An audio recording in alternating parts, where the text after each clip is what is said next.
Welcome to Wake Up with Joni, the podcast where consciousness meets real world mastery and where ancient wisdom, modern leadership, and awakened living come together to elevate every area of your life. Today, I'm thrilled to introduce a guest whose life is an embodiment of passion, discipline, and purpose driven creativity. Cliff Beach. Cliff is an author, recording artist, radio host, VP of Digital and Operations, entrepreneur, and dynamic professional speaker.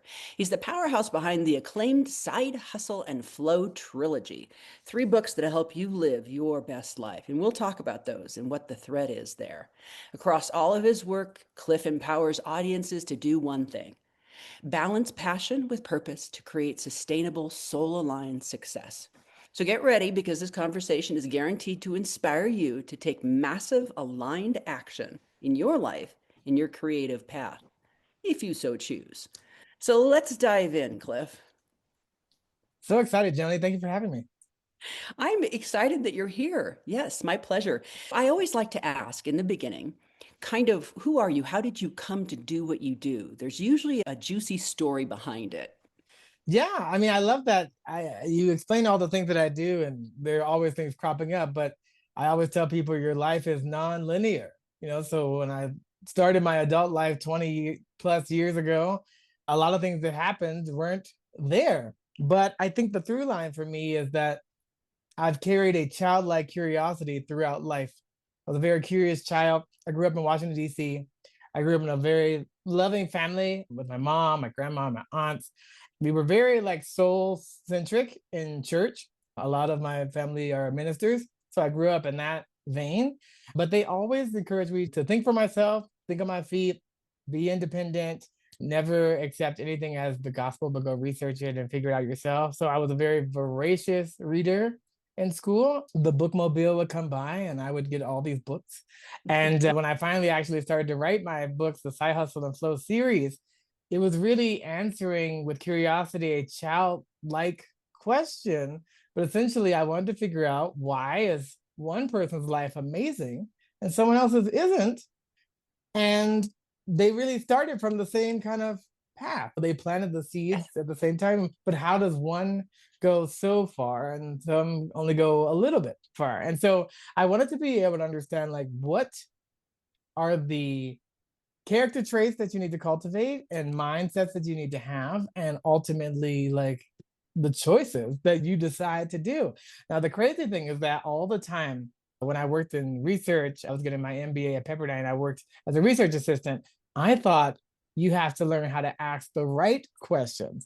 But the research professor told me you have to ask the question and from the data and running the sequence, find out if it's right for you or not. You don't have a crystal ball to know if it's right in the beginning. You have to step out on faith and do the thing first. Then you can report back if it was successful or not. So that really changed my path and trajectory of like how I thought about the world. So a lot of times people ask me like, well, what should I do in this situation? And we say, well, what do you think you should do? And I say, well, let's do that. And then we'll see what happens.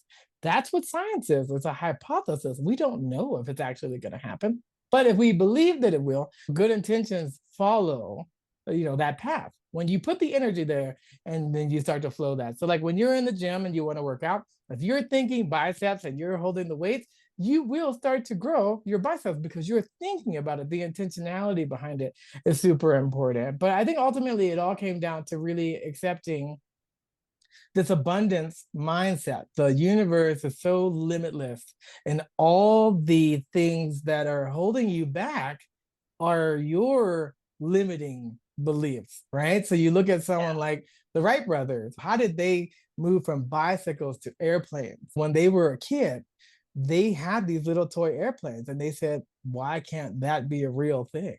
And that's a novel thing, but they were able to do it not because they had money or government backing, but because they believed that they could. In the same way we got a man on the moon, all these things, it starts from the word and the belief and carries it through. So I'm still on the journey and on the path of figuring it out, but I figure it out forward. And then I document it so that you can learn from my mistakes so you don't have to go and make those same mistakes, because we're not going to have the lifespan to make all the mistakes. I can accept flying in the airplane here and there. I'm not going to build it myself. There just isn't enough time and energy. That wasn't my aspiration, but it's exciting because I feel that this, as a longevity thing, keeps me young. Like I'm in my Mhm. 40s, but I feel young because Yeah. I You look don't, 22, but keep going. because I don't, because I continue to constantly improve.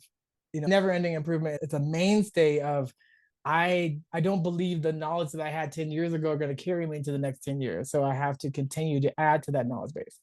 Yes. And so, two threads of what you're saying. As you're laying the story out, you talked about your spiritual background. Mm-hmm, So, you have that piece, which I think is huge. And I don't care where the spirit comes in, mm-hmm. it's the spirit. So, Yes. that is a big part of your success. And then Mm. and the second thing is the mindset.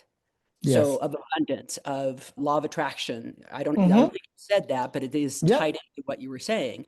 Sure. Law of electromagnetism, right? Mm-hmm. Yeah. And then going back to your example about the Wright brothers, the reason they succeeded was that they were smart and they were committed to doing what they wanted to do, but they weren't doing it for someone for money to be the first. They were doing Mm-hmm. it because it was absolute passion to do Mm-hmm. it. Okay.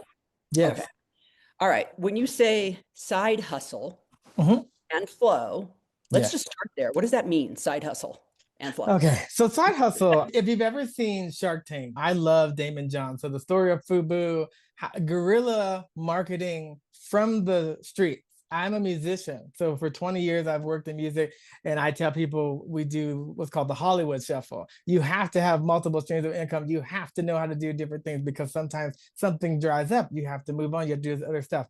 And the side hustle was like, how do I keep adding to my portfolio? For music, for instance, I wanted to be a great singer, then I wanted to be a great pianist, then I wanted to be a great songwriter. And from there, then you become a producer and a record label owner and a publishing company because you have to add all these building blocks, sometimes for business reasons, sometimes because of necessity. If you wait for someone to green light you, like the Wright brothers waited for someone to come along and say, we'll now green light you, they wouldn't have gotten it done. So you have to say yes to yourself. And if nobody wants you, they don't want to give you a seat at the table. Shirley Chisholm said, bring your own folding chair. That's what I did. So I built all these building blocks. And so from there, 20 years ago, I'm on radio now. I never thought about doing that.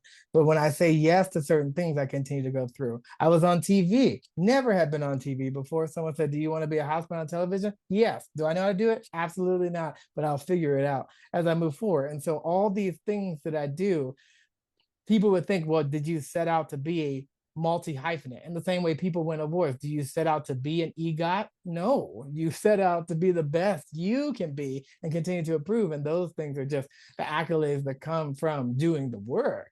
But Yes. you aren't able to complain about what you didn't get from the work you didn't do, right? The law of sowing and reaping. You have to plant the seed and you have to wait. There's a natural point of it.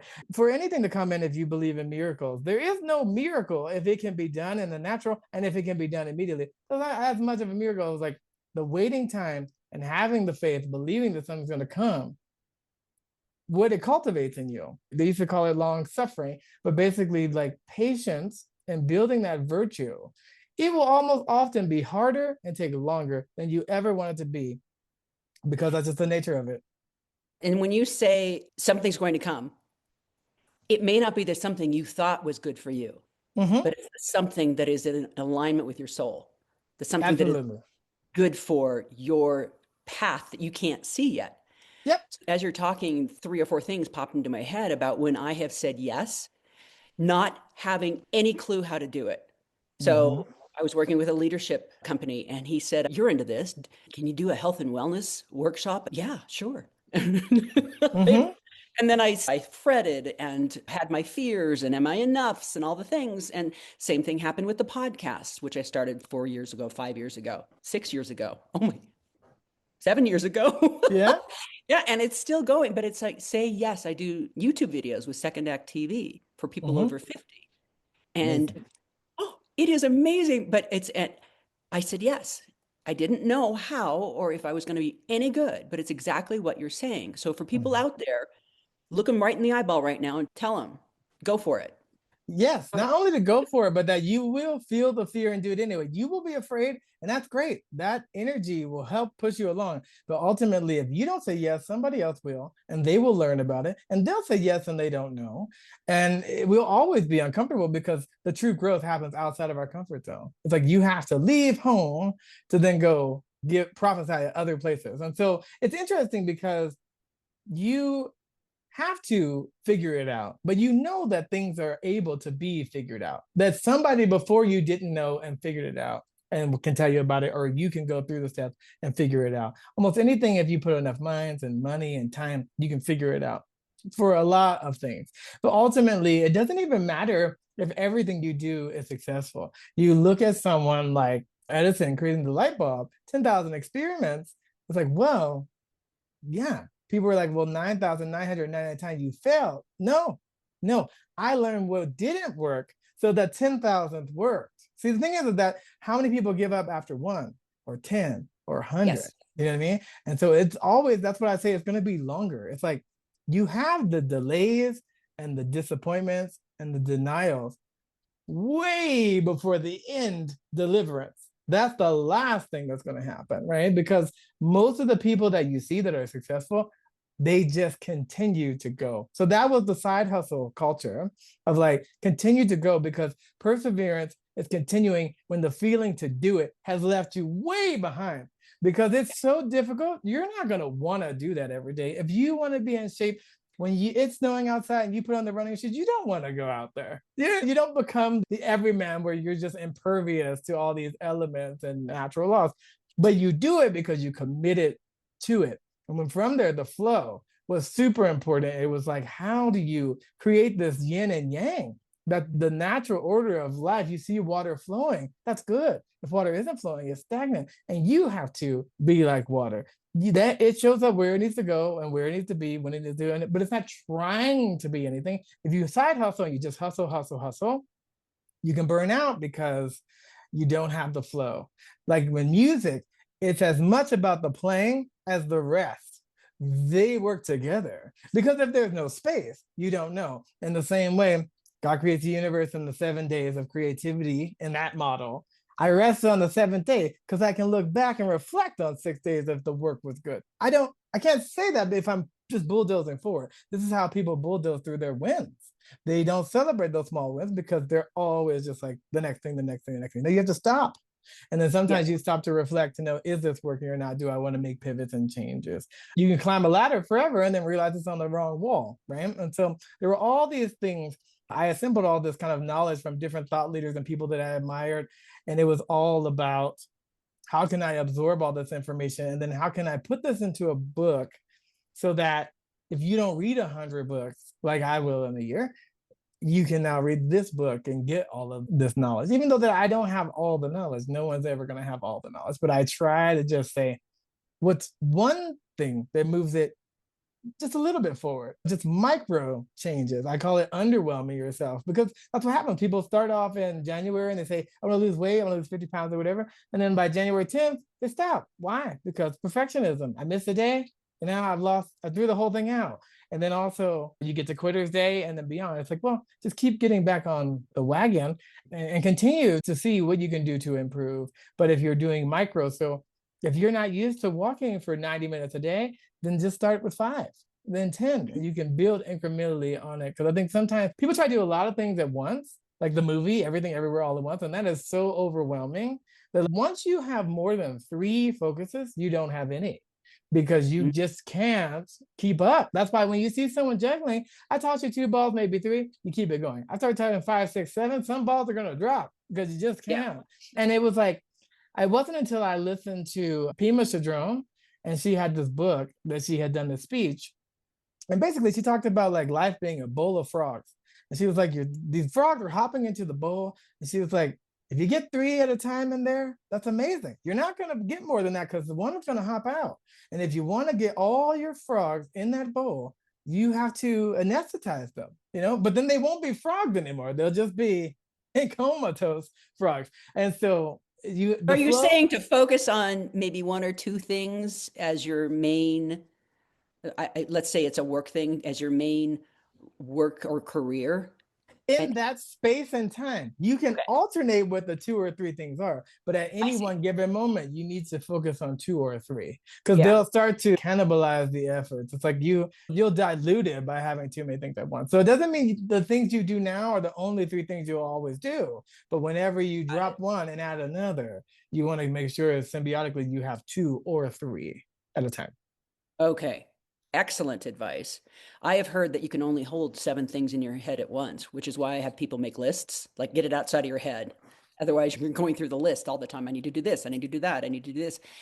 I want to ask you very specifically what your definition is of one, abundance or success or both, and the trap people fall into with their ideas of what that might be for them. Like success could be for them a 10,000 square foot house and three Ferraris. Is that reasonable? And is that really bringing you happiness? There are so many ways that you can go with that. I can definitely say the freedom of your time is Yes. success, but also health and relationships. So you think of the wheel of life, it's like it's not one thing, it's those things. But I can definitely tell you, like Marie Kondo, you grab this thing, does it spark joy? That was the first time I ever heard anyone say that, like with this possession. I don't love this, I don't need this.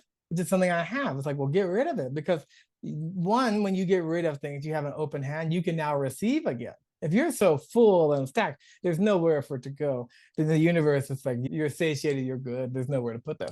Right. Success, again, just like knowing the right answers, it's what's right to you. So the definition of success would be different to everybody. But I would say the more joy you have, the more successful you are. But in terms of materialism, I will say if you own it, success. If it owns you, I don't even know what you call that, but that is the antithesis of success because it's become an idol or something that's blocking you. If you love something that much, a material thing like this car, oh my gosh, if something happened to it, I just will be distraught. It's like, well, it's just a car. If it gets you from A to B, does it really matter that much? And could you do something else? So when you said that, my mind went to, do you own it or does it own you? I went to, a person finally buys the house they've always wanted that's going to make them happy, but they've overbought, or the market shifts, or they lose their job. And now the debt and the mortgage and the stress owns them. So, Yeah, so I live in the mansion with 40 rooms by myself. Is yeah, that good there's no point. community, there's no laughter, there's nothing to fill it? Is that success? I don't know, but I don't think that is by design. I tell people all the time, there are people who buy boats. I'm like, I don't know if I would buy a boat. Like when you need it, rent it. But the upkeep of having it and the money is like, people do that. People have time Money pit. shares, like, but you don't take time off or you do these other things. It doesn't mean there's a right or wrong, but you have to look at it and be like, am I doing this because this sparks joy to me, or am I trying to keep up with somebody else or someone else's definition, which could be outdated or faded or not true? But there isn't a wrong way. If you buy the house and you love it and it creates joy, and it doesn't, then it's good. But Yes. I've seen people that buy houses, and I'm like, this is too much house, or it's not in the great area for you. And some people are like, well, I can't let it go. I think Yeah. most of the things you're talking about is that letting things go in life. You're holding on to so many things. So it could be anger, it could be certain feelings, it could be certain emotions, it could be certain places. There are seasons of life, winter, spring, summer, fall. There are seasons of chapters of where you need to be. You may be in one area, like I've been in California the last 20 years, and now I'm thinking, is this the only place to be? Do I want to be other places? Do I want to not have a place and just be a digital nomad? I have the opportunities. And so with COVID and the pandemic and things becoming on Zoom and things like that, it opened up a plethora of options of not only who you could connect with, but that I'm not tied physically to a geographic location for certain reasons. And it doesn't mean that wanting to nest and anchor and have a place somewhere can be great or not. But it's like you have to have self awareness and you have to ask the self reflecting questions. If you ask the right questions to yourself or ask any questions to yourself and decide on that internally, you listen to that quiet voice, the inner pilot inside of you that's guiding you where to go. I personally don't want to be tied to a home or possessions or a location, because I may be able to have other things or thrive in a different place that I may not have been open to as I evolve and change. And doesn't mean if you want to have those things, and again, it brings you joy, do it. But 10 years ago, it brought me joy and now it doesn't.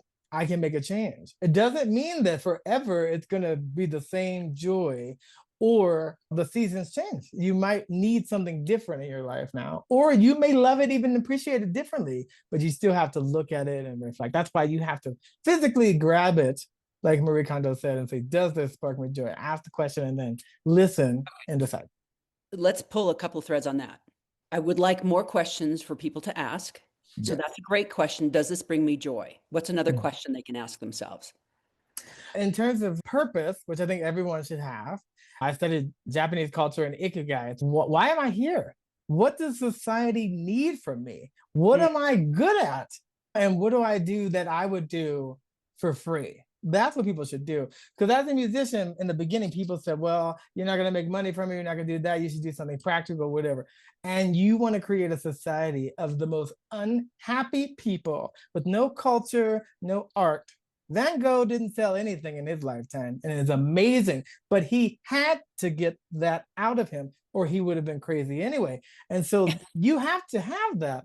You don't want a whole group of people who can't express themselves. They have no mediums to express themselves. And you can't always do it for yourself. That's why you have to ask what the society needs from me. You can't always do it because it's going to make you money, because some things you're good at aren't going to make money. They are not monetized. Or if you do it for money, you may not be happy doing it that way. So you have to ask that. But what are you good at and love to do? I was talking to a person the other day and they used to volunteer with children, but I'm thinking I'm not in that season. I was like, just because you're good at something and can do something does not mean you should do it in that season, because sometimes that isn't where you're at. Doesn't mean yeah, that you can't do it. It's just not the season for it. So yeah, I would say, why am I here? What am I good at? What do I love to do? What does society need from me? yeah. And what would I do essentially for free?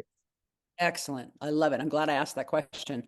So going back to holding on to things, I believe, and I'd like your opinion on this, and then how to help people move out of it. People think that they need or hold on to things because somehow it's part of their identity, that Mm-hmm. somehow that's part of their worth in the world, which you and I know that is completely untrue. Yes. But I don't want to put words in your mouth, so you tell me what you think.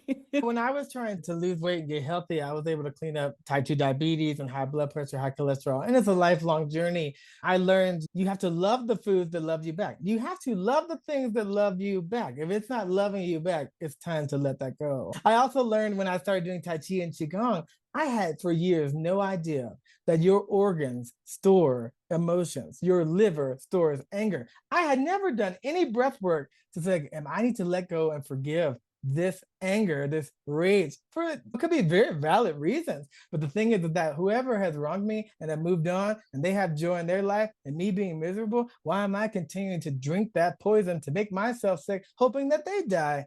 That will Yeah. never happen. It's illogical. And so it's like we do that. But I love that Mel Robbins this year dropped her book, The Let Them Theory.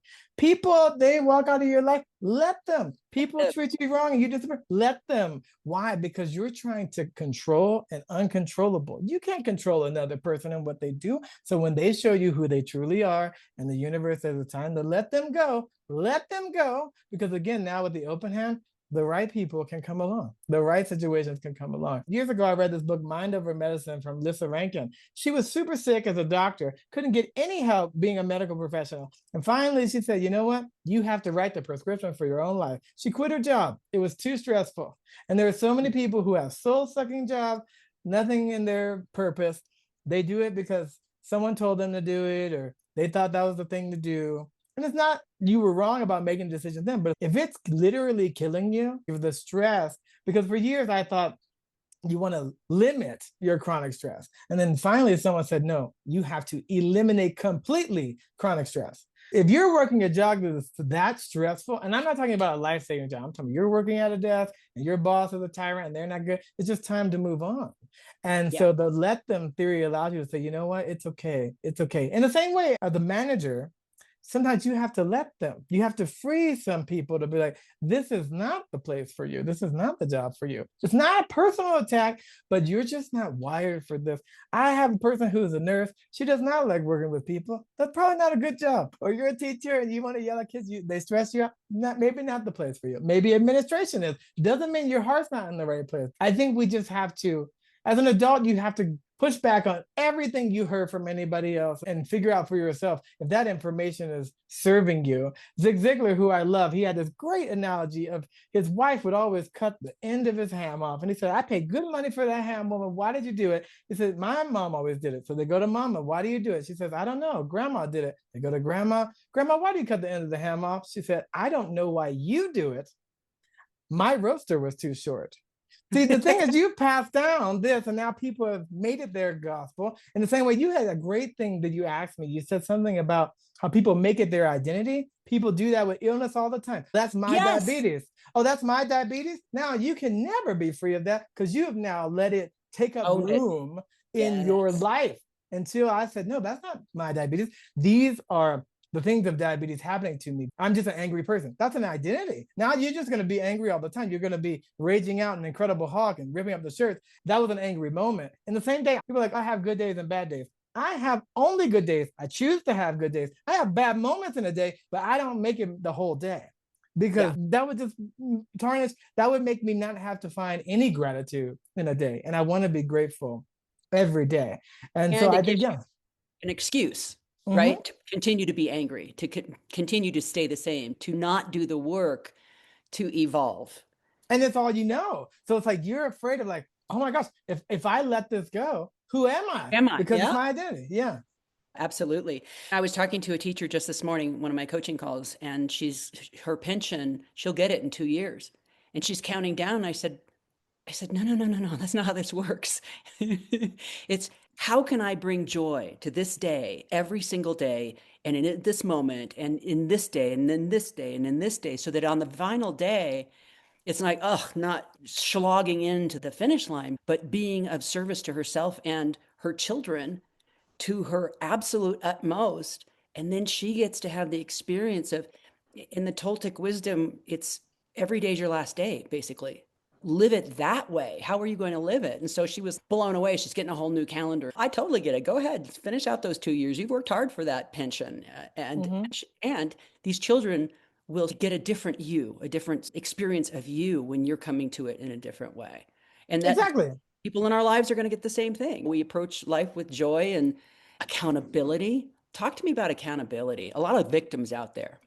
Okay. Well, I love that word. You can't be a victor and a victim in the same body. You have to decide which you're going to be. But yeah, accountability, I would say and I'm talking Western culture, America, we have done everything we could to erode personal responsibility. If we can blame the government, we can blame financial stuff. Again, you get back to, Parents, yeah, our parents. And again, what they did and didn't do. You're an adult now. You can never hop in a time machine and fix that. You're going to have radical acceptance and move on. Whatever mom and dad didn't do, they did the best they could or they didn't. Forgive.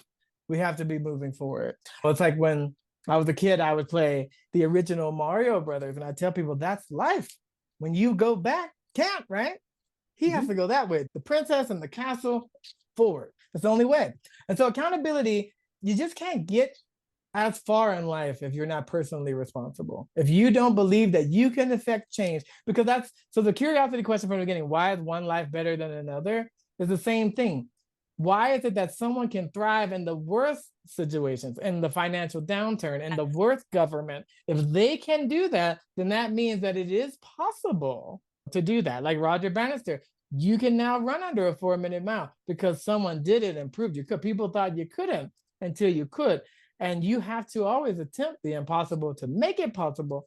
But the personal responsibility is the deciding factor. You have to choose. And to be in a country like America where you can wake up and say, I am a business, I want to sell this, I want to do this.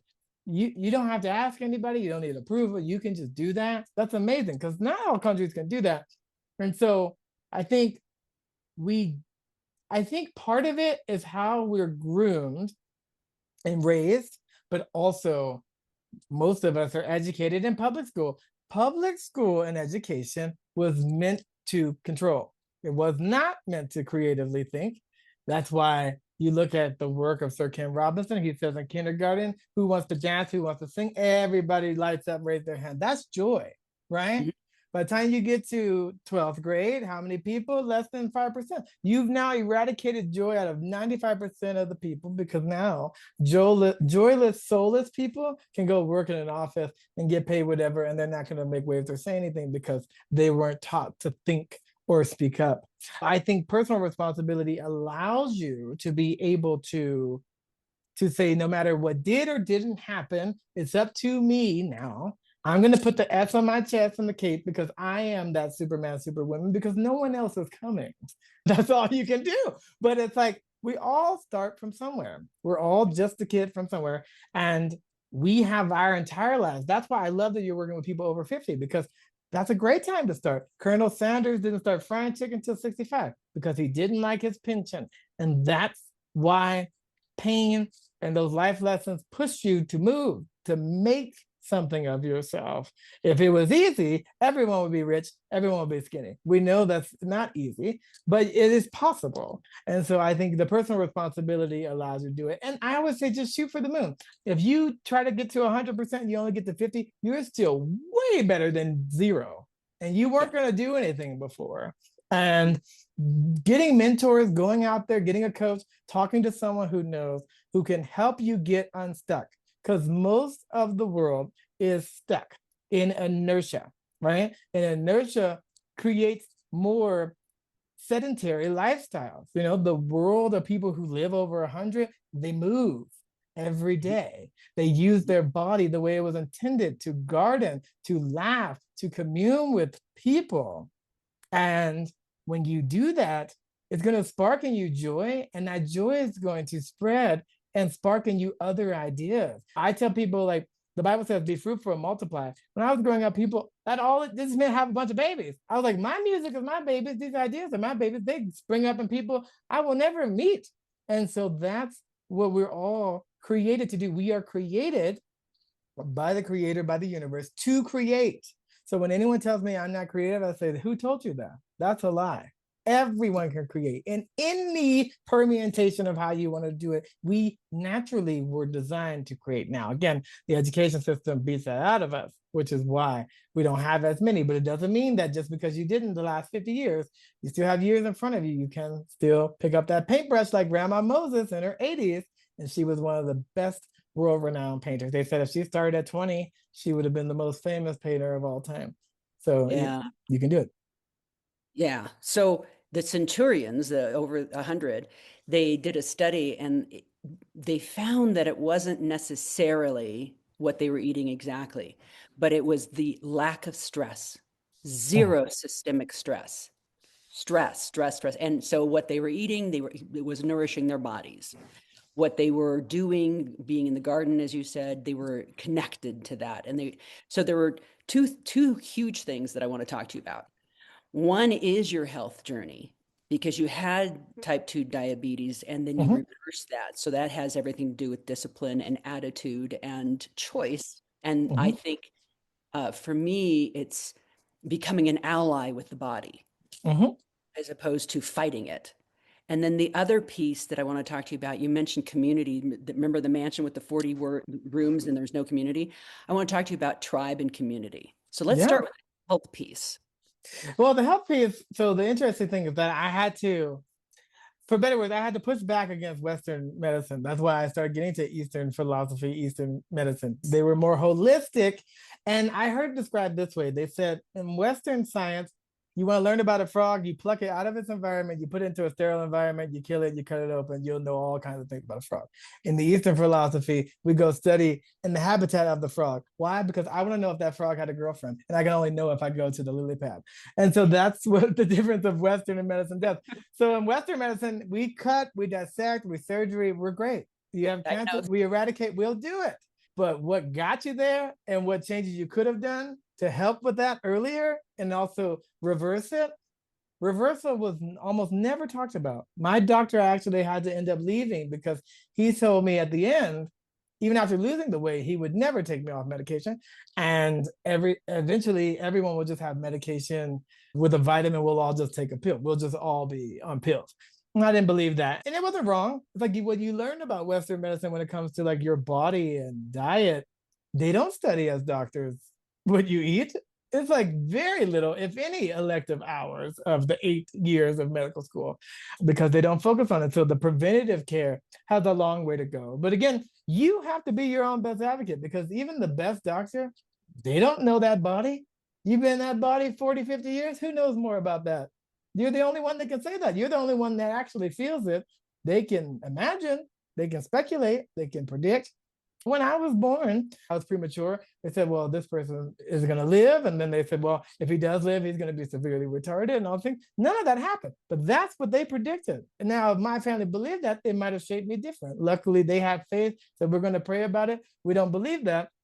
I lived a life that had some difficulties, but I grew out of them. So it was like knowing that I had reversed things in the past through diet. I knew that it was possible.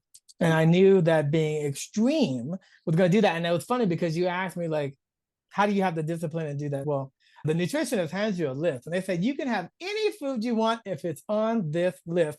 So you do get to do what you want. You do get to choose and it doesn't matter. But it's funny because you laugh about it, you make it a game. There are different diets and different things. So you try all the things with the success leaves clues. But I think the main thing when you talked about identity is that I wanted people to know that just because it's in your genes, you can transcend them. I didn't want people to say, well, grandma had diabetes, so I'll just eat cake and my foot will get cut off. That's how people were around me. It was very common. I had a grandpa, he didn't go to the doctor, he had diabetes, he went blind. These things happen. I didn't want that. And I knew I stopped drinking alcohol. I heard the voice say, this is no longer serving you, do that. The doctors never told me that. It was a personal choice. But I knew that I had some liver issues. And I was like, well, alcohol would not be helping my liver, so it'll help the body to heal. I think that's what people have to understand is that rest when you intermittent fast, the reason why it helps is because it allows your body to absorb the excess.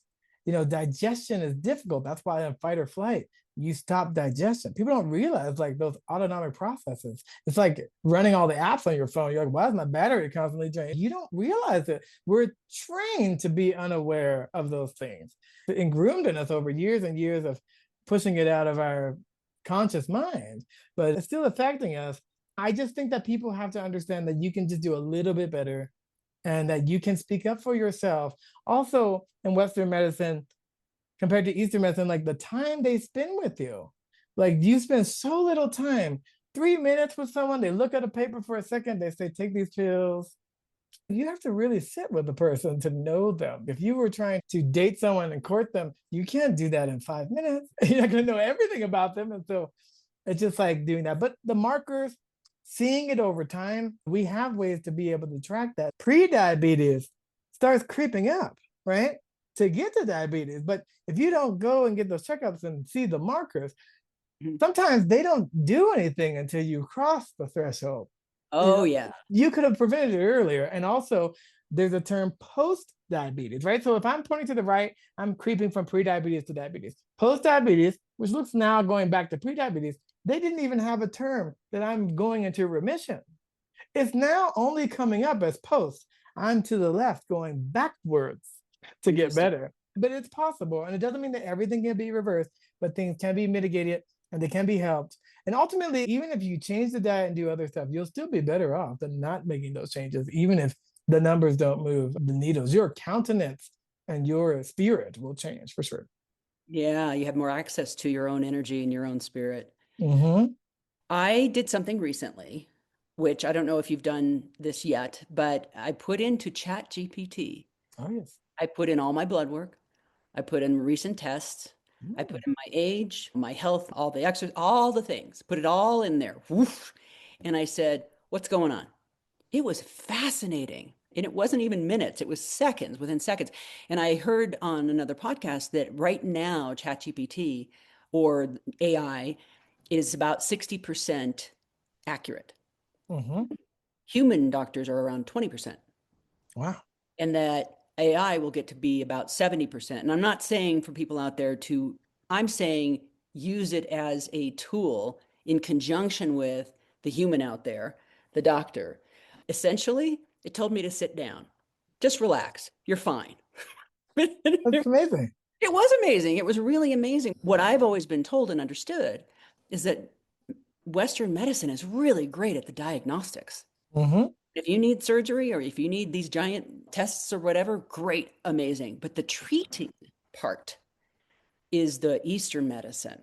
So Mm-hmm. to dovetail them and bring them in together is really the most powerful combination. Which brings me back to your Qigong and your, what was it? Tai Tai Chi. Chi. Right, Mm-hmm. right. So we also were talking about systemic stress. If you're in a stressful situation, quit, get out, whatever. But if you've chosen to be an EMT, if you've chosen to be a police officer or a Navy SEAL, they're doing breath work. Mm-hmm. They literally do the box breath work. And I'll tell people that, like in a corporate setting. So the big macho men who have never done breath work and have poo-poo meditation, yeah, whatever.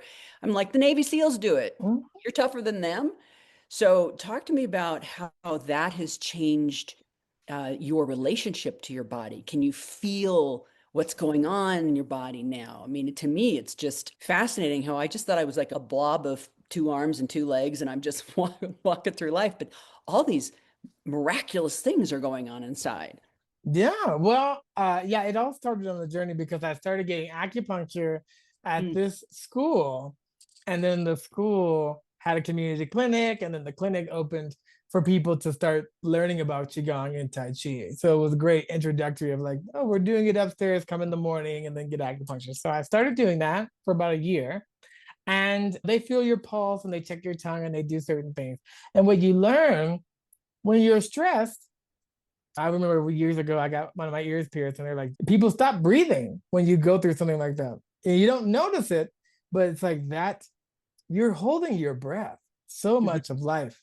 You mhm, are breathing shallow breaths. You're not breathing deep yoga breath or belly breath. And mhm, so the reason why the breath work is so good is because part of that letting go, it's like you inhale and you exhale.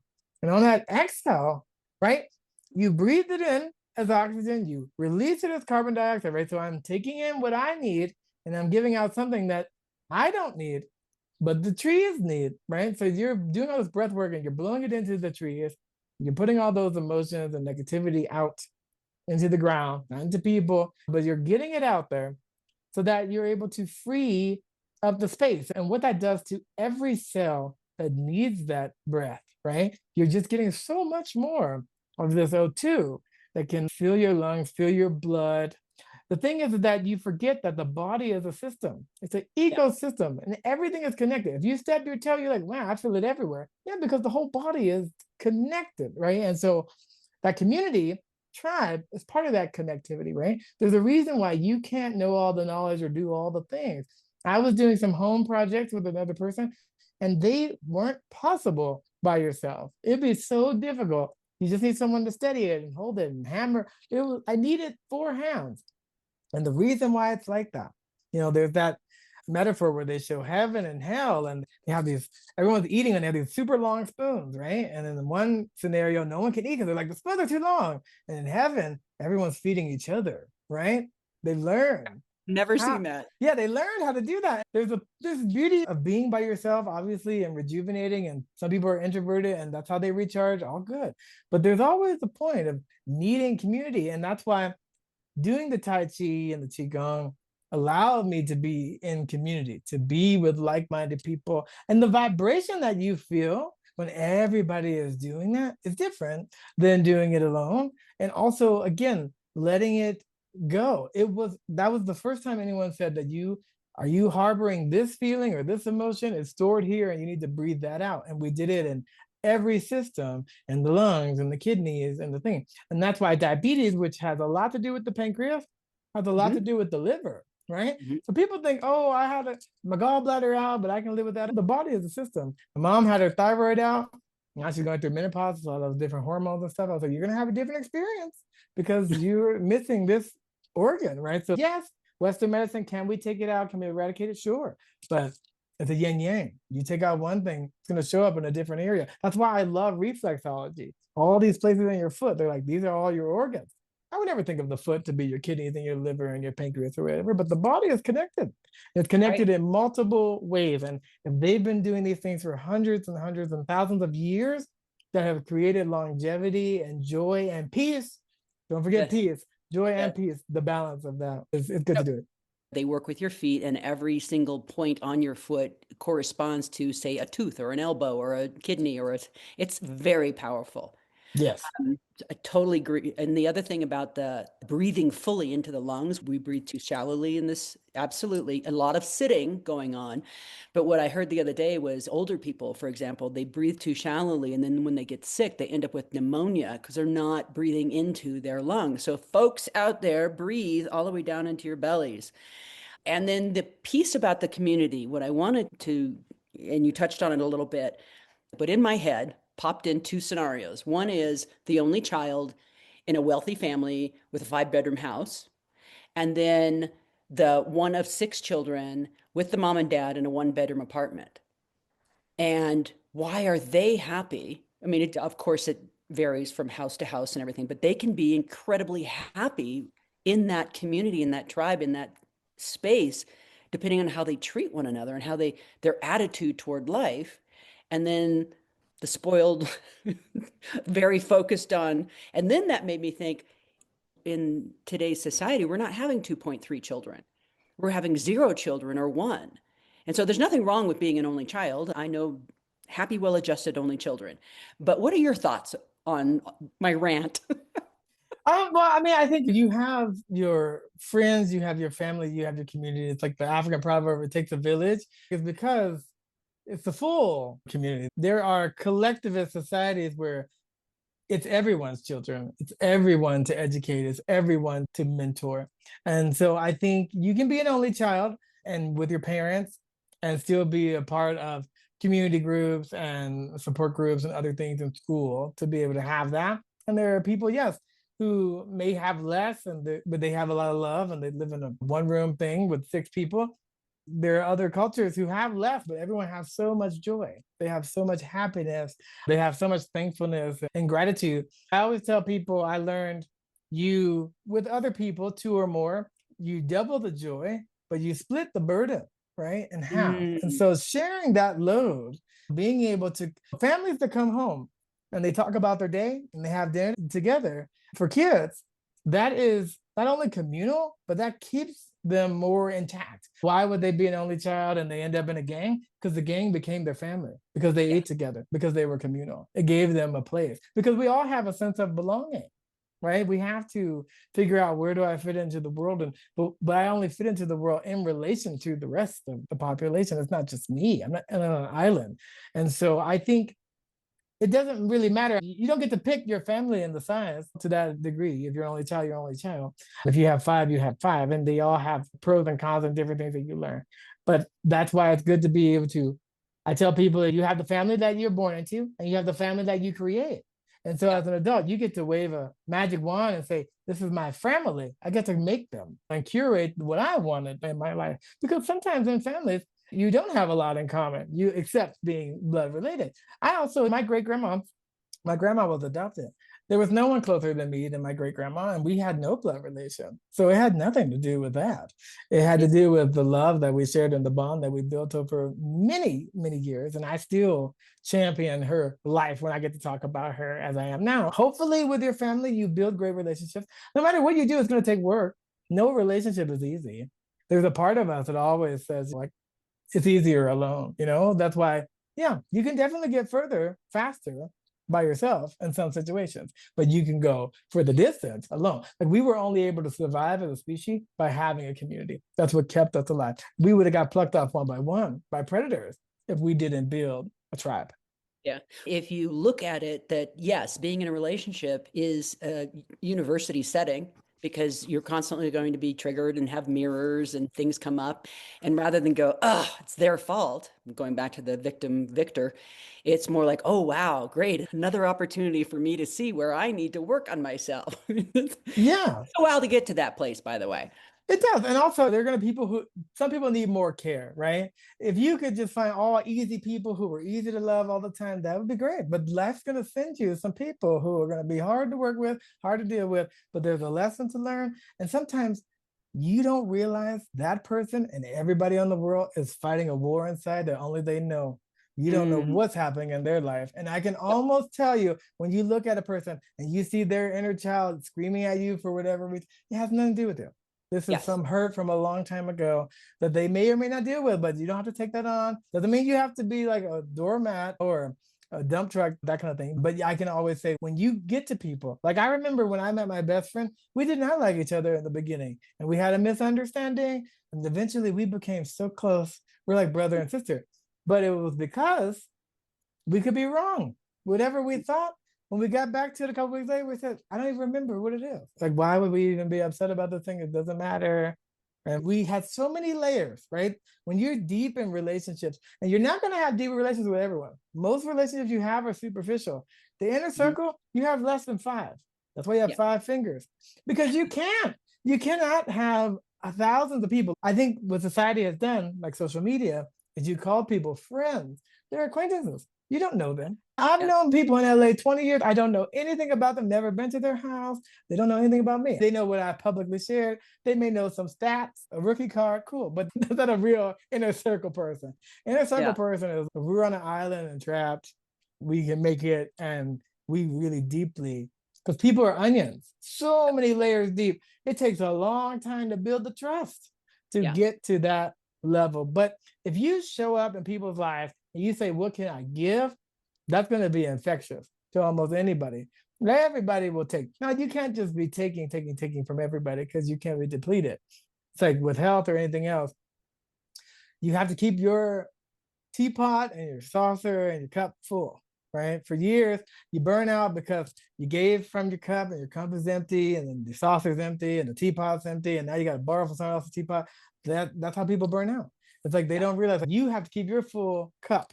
Then you can give from abundance. That's why you have to adopt an abundance mindset. Twice I've had something stolen from my car. And I say, you know what? I'm glad that I had the abundance that someone wanted to rob me. Good for you. You must need it. And I hope it served you well. And Yeah. so So I that think, didn't lodge in your kidney or your no, pancreas.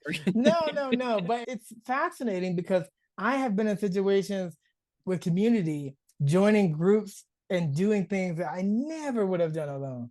I had no interest in it. I didn't see the value of it. I wasn't knowledgeable about it. And so I think we have all the technology somehow to have as much community as we want, and somehow we are almost more isolated in some Absolutely. ways. Yeah. You just brought up something else that I wanted to ask you, and I want to know what you're doing, and I have another question for you. So, do you have a few more minutes? Sure. Okay.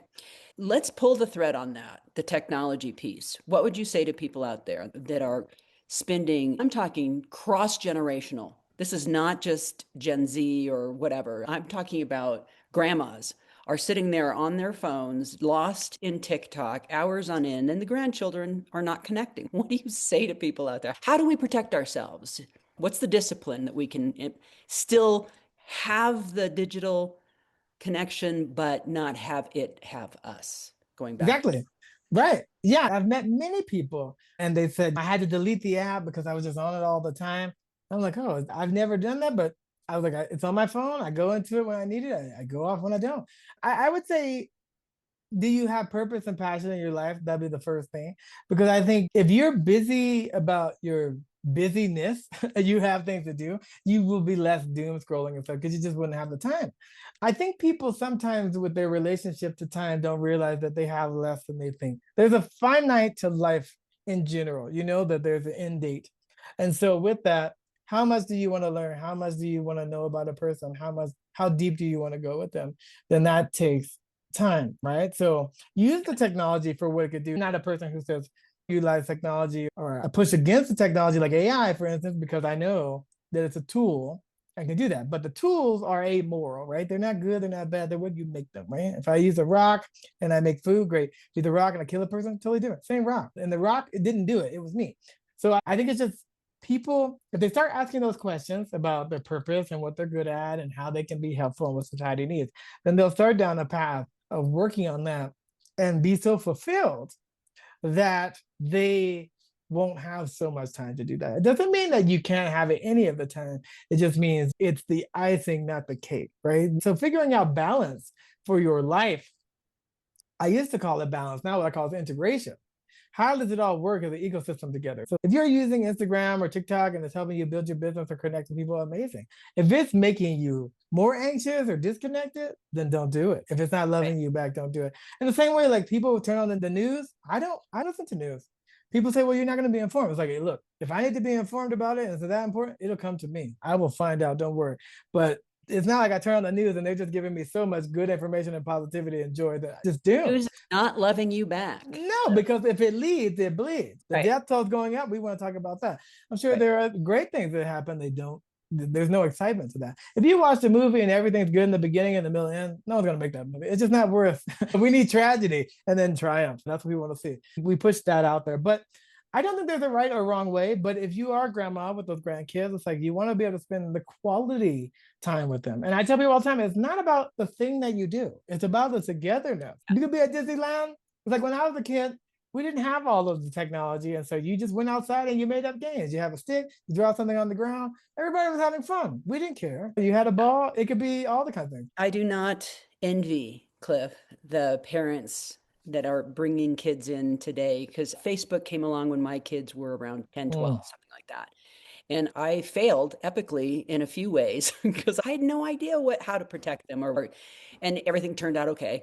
But now it's AI and it's this and it's that. And it's not just the grandmas, it's the parents. They're numbing themselves, they're escaping into their phones. I don't know. It's the connection piece, it's the community piece, it's the collaboration piece, it's the human pieces that I think we're going to need to really work to keep and to strengthen.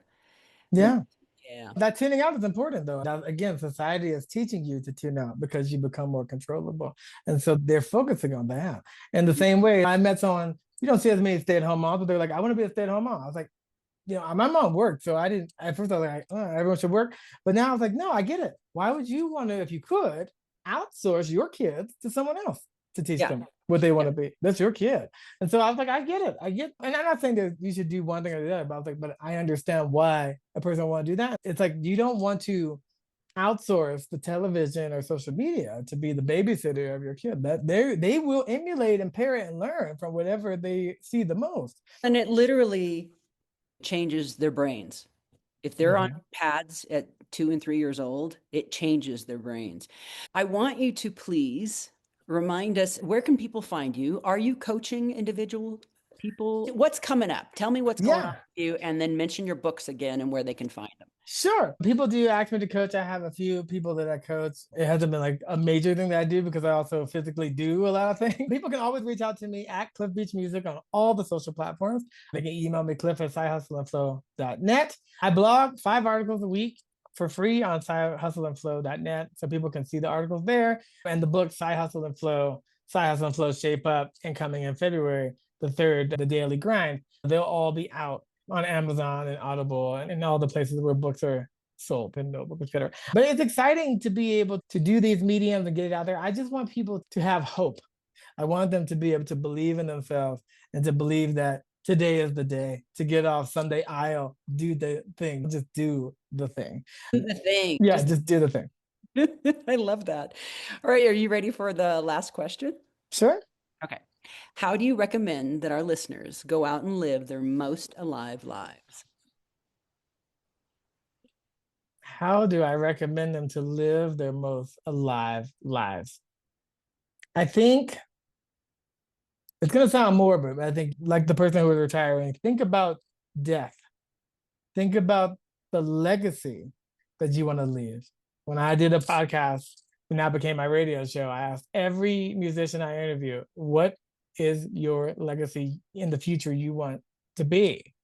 And they're all different. And it doesn't mean there's the right choice. It just means I, for myself, wanted people to know that you can do whatever you set your mind to, no matter your socioeconomic status or where you come from or who you know, because things are figure outable, people are findable. Those barriers are only mental blocks and barriers, right? But for them to live their best life, go out there and fail forward and fail hard and fail fast. Because just think about when you were a baby learning to walk, you fell a bunch of times before you got it, but you never once doubted that you would get it. And everybody did it. And the reason why that worked so well is because you didn't know you were an apprentice.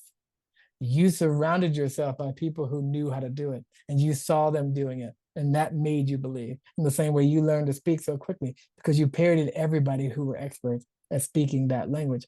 And so I think it's, yeah, about doing it, doing it fast. 10,000 experiments, if you can do that in a faster time. Tony Robbins said he became a great speaker because people would give one speech a month. He gave 5 a day. If you 5x, 10x your life, it'll happen quick because you've now accelerated the process. So not everything, good things take time, but I think the ultimate thing is just believe in yourself and in 5 seconds start taking action.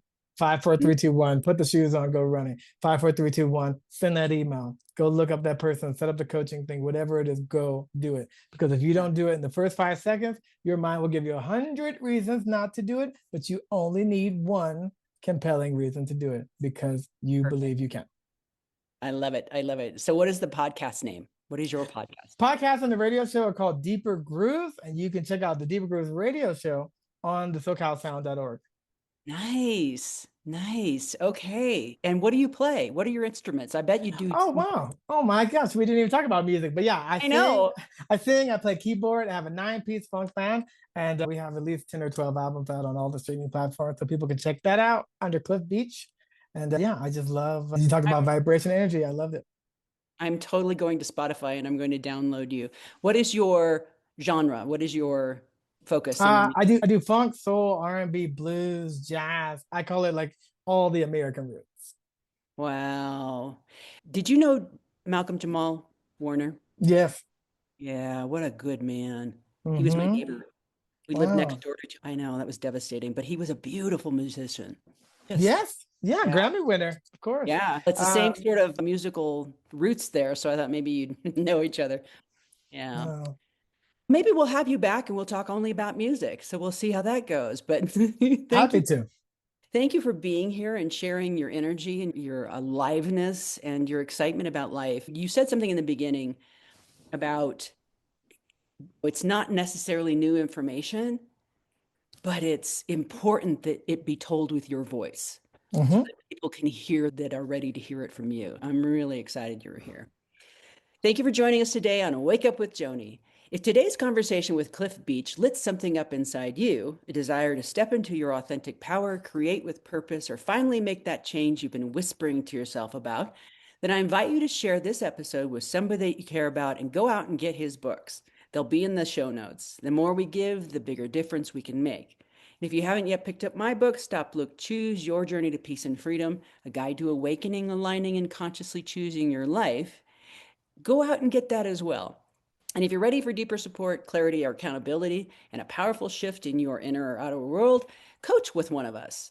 I'd love to explore coaching with you. Click on my Calendly link in the show notes and schedule a conversation. Now, this is my favorite part. Now, beautiful humans, it's your turn to go out and live your most alive lives.